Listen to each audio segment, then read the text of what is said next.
To, Oh. Sige na, Nong. Nang Weng, Nang Lalaine, Rizalyn, Annalie, Jenny, Jeremy, Jonah, Michelle, Vilma, Ivan, at Lilia. Nimpa. Bro. Ikaw din dito. Wala sa Nimpa? Steve. Nenfa. Kala, hindi ko na-include sa Nenfa. Ano ko na lang. Greetings. There's a time for everything under the sun. A time to love, time to hate. A time to work, time to rest. A time to sleep, time to rise up. And a time to stay, time to go. My time here had come to an end. We have been together for 5 years and 5 months. We're together in happiness and sorrow, together in sickness and in good health, and some went home already. Sometimes conflicts came, problems arose, but still the spirit of camaraderie, the sweetness of love among us, the unity and cooperation went on. Because I'm sure it's the love of God that held us up together. I tried to stay for more than a month after the death of my employer, hoping and expecting that I can still find another job, but it didn't happen. Until I asked God what will be His plan for me. And it came to the point that He wanted me to go back home. I'm sure He has a wonderful plans that await me there.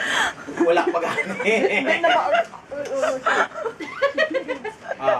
At first, I was in resistance, afraid of what will be my life there in the Philippines. I felt that I am useless, a little bit of depression crept in, confusion consumed my mind, but with the help of my family that encouraged me to move out and to be with them gives me strength and assurance, and of course to the Spirit of God that had spoken to me, I was able to decide to leave this place with satisfaction and hope that God will not leave me nor forsake me. I am grateful and thankful to all of you guys who one way or the other have contributed and shared your life to me here, namely, letter A, to Ate Weng, who unselfishly helped me financially so that I can come here. Her spiritual life that gives me strength to continue serving the Lord no matter what happens.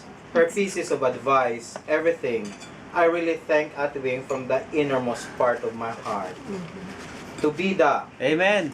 who also supported me financially, spiritually, morally, who helped me from the start till my last day. Her life, her dedication to her work, especially to the ministry of the Lord here, her kindness, patience, humble heart, and diligent in everything that made me continue doing what's right in my work and in any situations. I really thank you. May God repay your goodness and your genuine heart. To Praise Ate God. Lalaine, my one and only reliever for many years, my sister, my friend, my advisor, my comforter, my teacher in cooking. You are part of my life as well as a partner in my work. Thank you very much, Ate. Rizalyn, Yes. your kindness, your generosity, you are a true friend. You help me in so many ways. No wonder everybody loves you the way you are. I really thank you, kapatid. I will never forget you. Jenny, I will always remember your kindness and generosity. Very hospitable. Many times I've been there in your place, eating such a good foods with Steven. I really admired your faithfulness to God and to your husband as well. You are a good sister to me. I really thank you. Toda. Jeremy, ever since when we were still in the Philippines, you're already helping me processing my papers. Till here, you helped me in so many ways. A million thanks to you, my dear. I will never forget all your kindness shown to me. My secretary in the agency.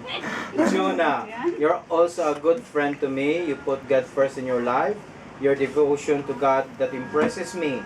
Even the way you work, quiet but perfect move. Thank you very much. Ate Lilia, Michelle, and Vilma, and Nenfa, Ivan. Thank you guys. Such a nice thing knowing all of you. I hope God will bless you and protect your ways. Finally, the hardest word ever heard and uttered is the goodbye. But that's the reality. But that's the reality. Please forgive me for quite some times I offended you through my actions, my words, my attitudes. But from my heart, All of you are the best flatmates no one has. Yahoo! In behalf of my family, thank you very much for everything. Till we meet again. May God bless you and keep you. And now and to the years to Naiyak come. tuloy ako ah. Bye to you, I love my you. trusted friend. Boom, boom. Oh, tapos na. 5 minutes.